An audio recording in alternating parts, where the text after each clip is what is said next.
You're listening to The Sacred Sofa, a podcast that explores all things theology and therapy.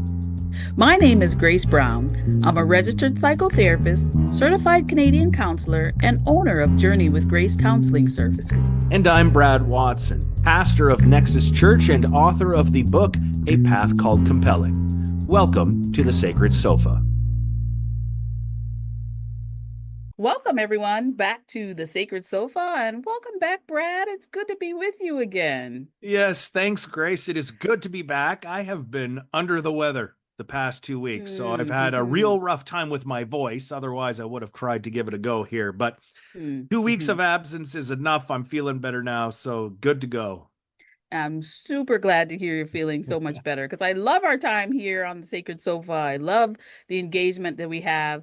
And we've been having many conversations about the good and flourishing life. So where are we going today in today's episode? Yeah, we're getting close to the end here. So the next few episodes should be fun, I think.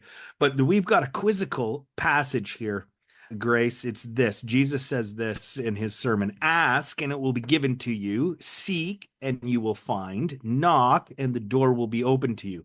For everyone who asks receives, the one who seeks finds, and to the one who knocks the door will be open. Now, for most of my life, I had always assumed this passage, of course, was primarily about asking God for things and being assured here that we would get them, right? And I confess, I really do think there's an element of that going on here.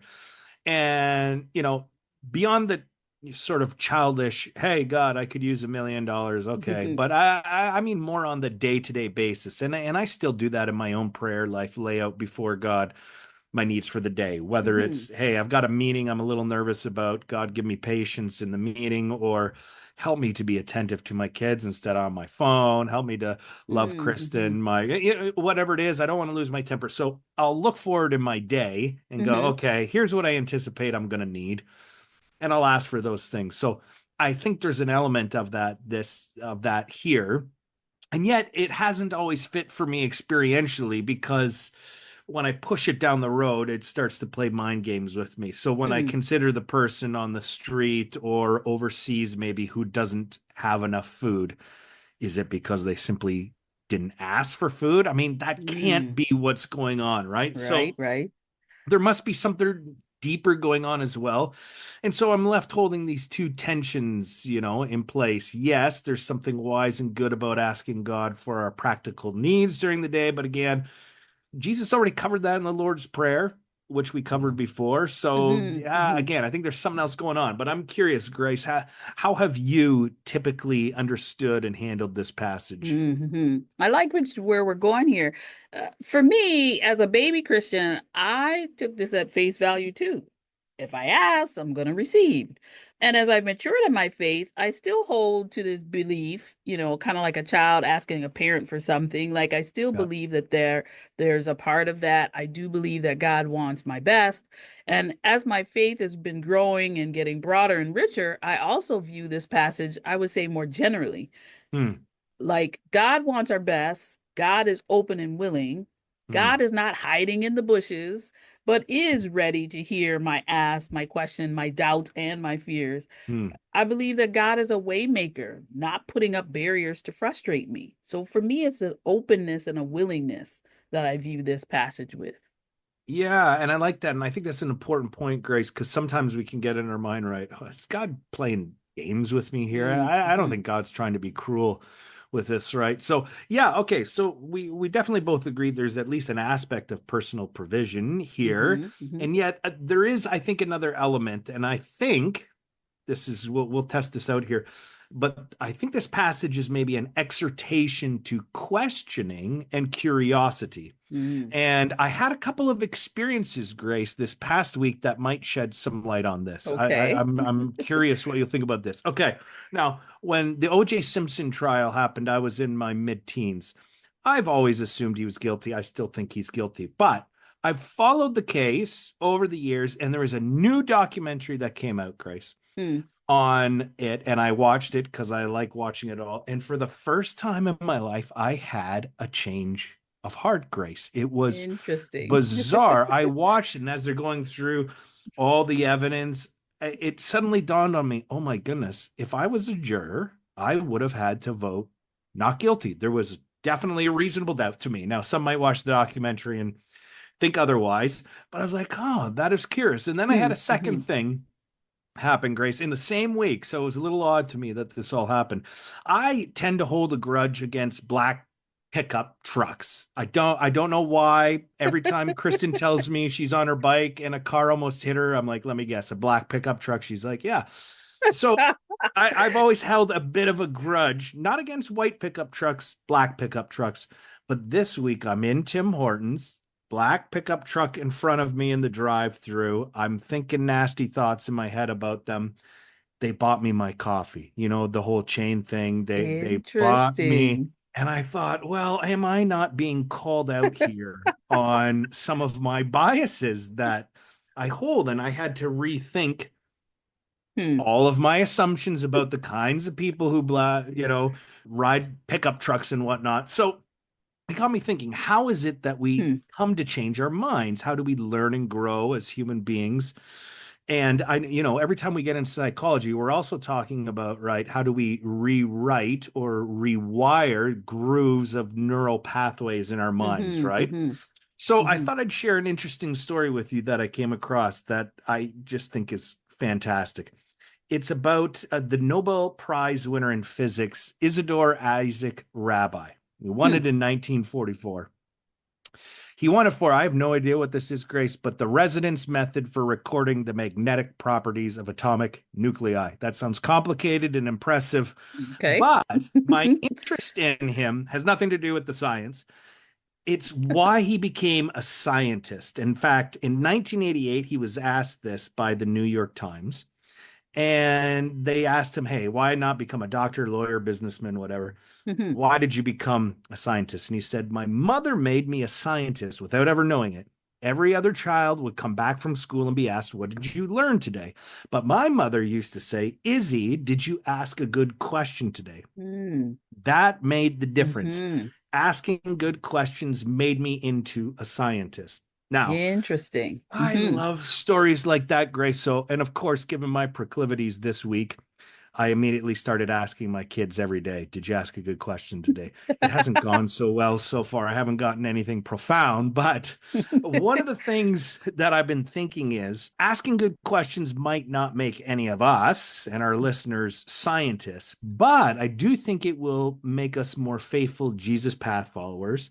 And I think it leads to a more flourishing kind of life. Hmm. So Hmm. I kind of want to propose that what Jesus is getting at here is that curiosity, asking good questions, those things are central and integral part of living and following Jesus and his path. It's integral to living well. Hmm. So, Hmm. my question for you, because this has to be a big part of what you do, I'm sure. How do questions and curiosity contribute to personal transformation, mental health, mental well being, those sorts of things? I like it. I like it. I wasn't the one who originally coined this phrase, but I often use it in my therapeutic practice. And I often say to clients, I want you to be curious, not critical. Hmm. Okay. I say that so many times a day. And for me, to question or to be curious is actually to highlight humility and vulnerability. Hmm. It's to acknowledge that I don't have all the answers. Hmm. It's to explore with a lens of curiosity can open the door to the potential for transformation. Hmm. For me, it's a gateway to safe community, which also goes a long way in promoting a strong sense of not only mental well being, but holistic well being. When I'm Yeah. curious, they're open to possibilities. Hmm. Hmm. I like that tagline, curious, not critical. That's a Hmm. great, I yeah. say it a lot, Yeah. and the clients who work with me, they're like, "Okay, right, I'm supposed to be curious, not critical." Like they know exactly where I'm going as I go, Hmm. to Aha. challenge, And I remember I'll add to this quickly, and then I want to ask you Hmm. some questions. Years ago, I was at a gym, and they had this affirmation wall, Right. and at the top, the heading, it just said in big letters, all caps, "Yet." And the Hmm. encouragement was to say, okay, I can't do 15 push-ups Yet. Everything that you Ah, put on there had to be a yet, because the yet created right. opportunities and possibilities for the future. And that's what I Hmm. believe curiosity does. It opens up possibilities, not only for transformation, but goes a long way into promoting a strong sense of our mental health and well being. Hmm. Hmm. Oh, I like that. So, can you tell us more about how you see this passage as an ongoing process of curiosity that Jesus is calling us to? I'm sure Hmm. you have more. Can you share more Yeah. with us about it? Yeah. You know, I want to start with a quote from Jonathan Merritt about Jesus' style of teaching, because I think one of the things that can get lost when we isolate lines from Jesus is Mm, his overall sort of teaching method, if you will. So let me start with this quote. Jonathan Merritt, he says this: Bible scholars note that Jesus asked more than 300 questions in the New Testament and was asked 187. mm, He only answered three. Jesus' teachings were frequently cryptic, as he often spoke in parables, stories that invite investigation, discussion, and discernment. To build one's faith on an answer giving rather than mm, question asking is to depart from the pattern modeled by the first cause of Christian faith itself. So mhm, mhm, I think that's important to keep, as we look at this passage specifically, there's a bigger whole happening here. And, when Jesus implores us to ask, seek, knock, I think Jesus, as rabbi, he's the wisdom teacher here. He's helping us understand how change and learning and growth happen in life by curiosity and questions and earnest seeking. And I mhm, mean, even when I think about the sequence of Jesus' words here, I'm fascinated because every time you ask a question, you're usually met with some new information. mhm. Hopefully, that starts you on a journey to seek out more information, and eventually you come to a door. But I don't know about you. Every time I knock on a door or someone knocks on my door, it's like, well, who knows what's going to happen here, right? Like there's a new No interaction. curiosity. Yeah, yeah, exactly. So, that more questions are exchanged. There's a whole new world that opens to us. And I think we do Jesus a disservice if we look at this as only a Mhm, one-time thing. Ask once, you'll receive. Seek, this is an ongoing thing. mhm, And I think, that's to miss the point. And sometimes I got to say, this attitude of stopping asking questions, it can get baked into the systems we live in, right? I think in mhm, some Christian communities, churches can be known to be places where they're afraid of asking questions. I know that was mhm, my experience. And, I think we can see it in political ideologies too. Like, no, don't question this, don't question that. David Dark, he's the author of The Sacredness of Questioning Everything. He mm, says this in his book: when religion or ideology won't tolerate questions, objections, or differences of opinion, and all it can do is threaten excommunication, violence, and hellfire, it has an unfortunate habit of producing some of the most hateful people to ever walk the earth. Whew, mm. that's a That's damning statement, wow. right? Like, Mhm, that's just, and so I think his point is this: doesn't even have to be religion, but any belief system we hold, political, religious, or otherwise, if it doesn't help us foster curiosity, asking, seeking, knocking, it can become a dangerous thing. And I know it's ripe in some churches. It seems ripe on certain ideological stuff as well. So mhm. my question would be, how do we, as we get older, especially, we can turn this off. How can someone stay open to curiosity and questioning, but here's the flip of it, without falling into anxiety or analysis paralysis? You know what I mean? Mm, Where you just mhm, always questions. How do we think about that? mhm. I think of it as more like falling and getting stuck in anxiety. Hmm. Mm-hmm. Anxiety is actually a messenger. It's an emotion that is trying to tell us something. And granted, the symptoms don't always feel good, but anxiety is a messenger and it's always trying to tell us Hmm. something. Getting stuck in the feeling of anxiety is often about the loss of control. Hmm. Curiosity actually allows us to release control, right? Huh. Because we're not holding fast to something, we're being open to the possibilities. Hmm. And mindfulness is a practice of curiosity. And in regards to analysis paralysis, I believe that there are other factors, which include anxiety, that can keep us stuck for Hmm. perfectionism, people Right. pleasing, fear of failure, limiting beliefs. We're going to go Hmm. there a bit more. And so, if you can be curious, it can actually move you forward rather than Hmm. keeping you stuck in anxiety or in the process of making decisions. So, one way to move you forward is ask questions to explore making a decision. Ask yourself what I call the W's. Why Okay. is this decision so hard for me to make? Why am I second guessing my choice? What beliefs are present? Hmm. Are they limiting my choices, these beliefs? What would happen if I got it wrong? Who am I trying to please with my decision? When do I want to make the decision? All these questions increase curiosity and allow for self compassion to come in, Hmm. which also brings us to a decision much quicker. Hmm. W really is the king of the questions, eh? The Mm-hmm, letter mm-hmm. W. All those are great. Those are a lot of great questions there. I want to follow up with another question for you here. How can curiosity and asking questions help people maybe even process trauma or difficult Mm-hmm, mm-hmm. emotions? Is that at play at all, do you think? Absolutely, absolutely. Years ago, Dr. Bruce Perry and Oprah Winfrey co-wrote a book entitled What Happened to You? Conversations on Trauma, Resilience, and Healing. Hmm. The premise of the book was changing the question from what's wrong with you to what happened to you. Hmm. The first question is filled with a tone of criticism and judgment. Yeah. What's wrong with you? Hmm. The latter question is filled with a tone of curiosity and compassion.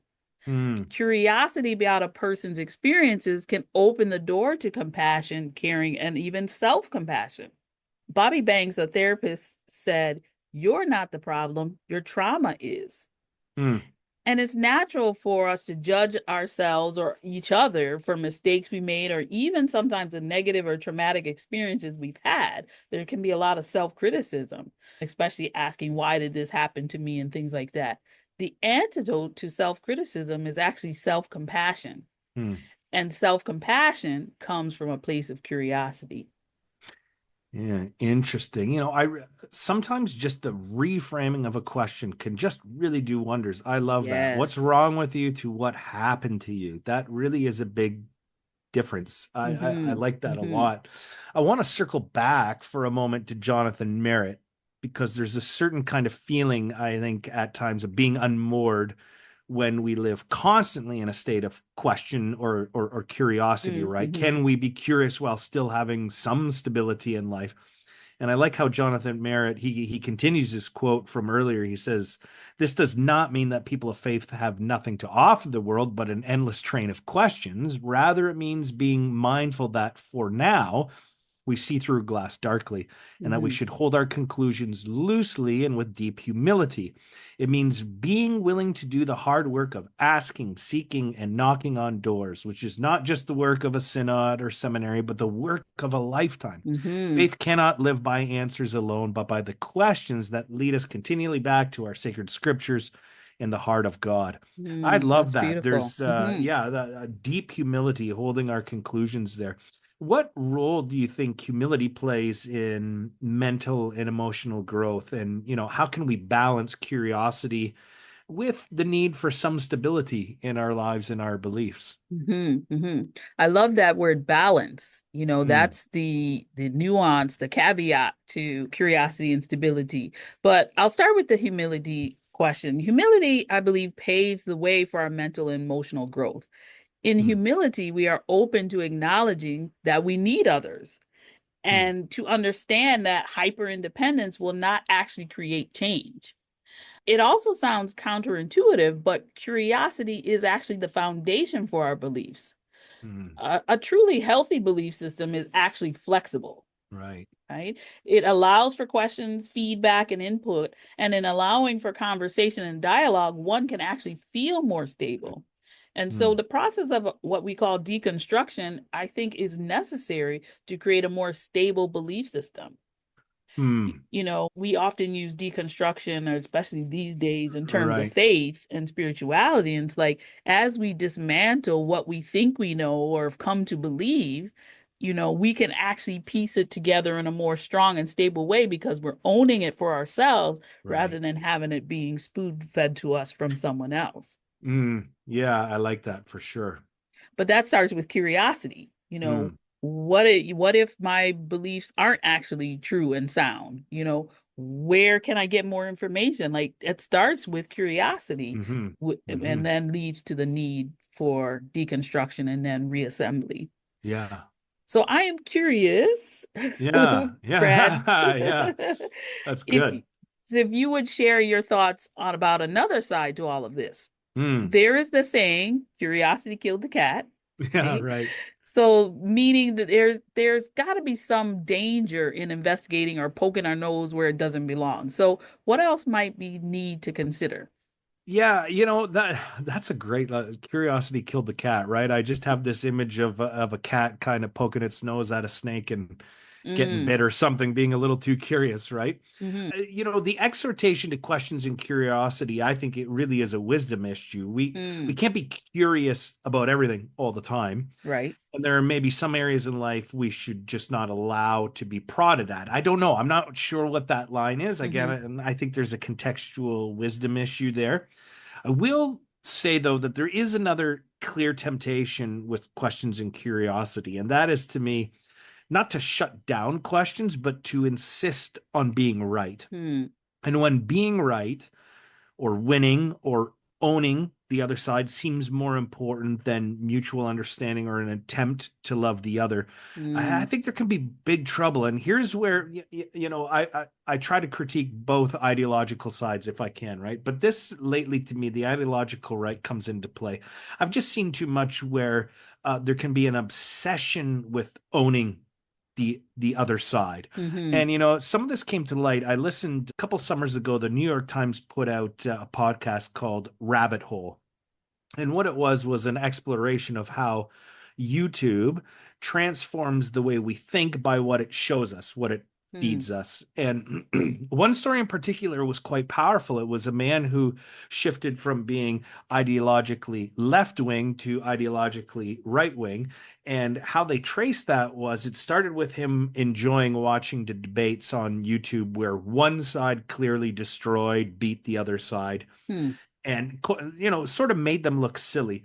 And the algorithm sort of started picking up for him where YouTube started feeding more of that, more of that. okay. And then it sort of flipped to because the ideological right now does this quite well, actually. All these little clips of so and so owns a feminist or so and so owns some woke snowflake, right? Like they really go Mm-hmm, hard after the branding of look at this clip. Isn't this person silly? We own them. We won the argument.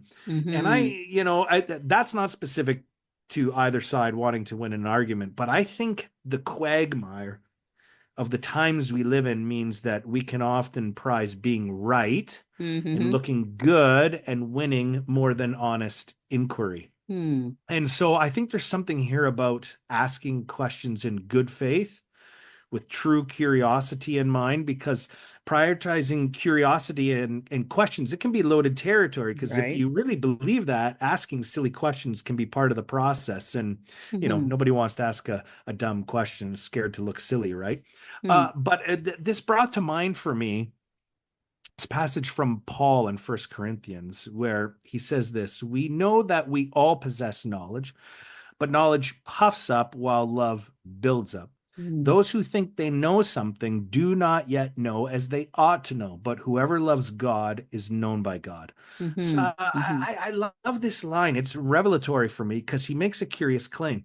Knowledge is one thing, being right is one thing, but true knowledge, right, is driven by love. mm-hmm. And I got to be honest, I was a little stuck on this sermon last week, and our mutual friend Riley McLaren, who I know we both love and Ah, appreciate, he helped me a lot with this. And this is a line right from him. He said, "The way we know and use the things we know becomes important. It leads to love or leads to ego." And so I would mhm, say it, this way: how we hold and employ our knowledge is more important than the knowledge itself. So I'm not saying I want to give you a few lines here, Grace. I'm not saying I actually believe any of these, but I just want to sort of illustrate what I think this can look like, right? okay. So Okay. you might say something, or anybody might say, I know capital punishment is wrong. I know it. Mm-hmm. But employing that knowledge to the person who, say, lost a loved one by violence, got Mm. killed by another person, okay, maybe that's not helpful, right?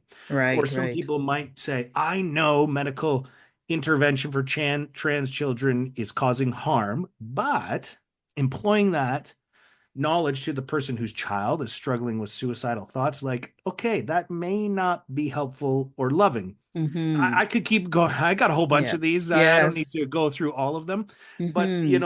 I could say, I'll end with it. I could say, I know violence in war is always wrong. Mm. But if I employ that to the person who lost a grandparent in World War II, Mm. or if I say that to the Ukrainian Mm. right now who maybe lost their home in war, like that's Mm. maybe Mm-hmm. not helpful or loving. And I know this is actually a struggle for me. I Mm. can just shoot off, you know, not thinking about consequences, just, oh, I'm pretty sure of this, not really considering the other person and Mm. what might be loving or what might build them up in a conversation rather than what might make me look right or that I want a conversation. So I know Mm-hmm. that's a struggle for me. And it brings me to a question for you, Grace. This has to be something you see, I'm assuming, in Mm. therapy a lot. How Mm-hmm. do you help clients navigate conversations where they're feeling the need to be right rather than being open to growth? Is there Mm-hmm. something you do to help people get past that? Mm-hmm. Well, usually I start with a question. Good Uh, place to start. and the author to this question is unknown, but I use it. The question is, do you want to be right or do you want to be in relationship? Oh, oh, ooh, that's penetrating, right? Mhm. If Mm, a belief system is so rigid, it will actually repel people rather than draw them in. mm, If a person is right all the time, there is no humility, no vulnerability, and no curiosity about the other person's thoughts, beliefs, feelings, and experiences. We call that arrogance, yeah, yeah, yeah. which is the opposite of confidence, right? Oh, hmm. We can hold true to beliefs without working to annihilate someone else's. Mm, In each of your previous examples, those are often polarized belief systems at play, right? mm-hmm, And so mm-hmm. practicing humility and curiosity can actually lead to a greater understanding, not only of self, but of our neighbors. And I love the example of Jesus. Except for calling out the arrogant, oppressive nature of some of the leaders of the day, Mm-hmm. Jesus always led with love. Jesus Mm, always led with compassion. If mm-hmm. anyone had a cause to be right, Yeah, yeah, yeah, right. it was Yes. Jesus. Yeah. But his love for others, humility, his compassion for their experiences, physical and spiritual, still invites us to join the journey even today. Mm. And that, Brad, Mhm. is the Yes. path to the good and flourishing life. Yeah. Oh, oh, oh, preach it, Grace. I tell you, you sometimes you throw out a line or two that I'm just like, okay, I'm going to be thinking about that for days. You just said arrogance is the opposite of confidence. And that kind of blew my mind. I got to think about that. I had never heard that before, but I love that. Mm-hmm. And then again, you bringing it home with, oh, Jesus and his love for others and leading compassion. And even that, Grace, I'm intrigued by because even the people he was harsh with, Mm. the arrogant of the day, they still agreed to always have dinner with him, I find. And I'm like, so, okay, so he was harsh, but he must have Mm-hmm. even then been welcoming enough that they're Mm-hmm. like, all right, we're willing to hear you out. I don't know. There's just something Mm-hmm. fascinating Mm-hmm. about that. But Absolutely. it Mm-hmm. seems to me there's something here about curiosity, questioning, and how that is an integral part of the good and flourishing life. Mm-hmm. Mm-hmm. Absolutely. Yeah. So glad to Well, have you back, yeah. Brad. This Yeah. has been Let's, fantastic as always. Always a yes. pleasure. Thank you to our listeners. We'll see you next time. We'll see you next time. Take care, Grace.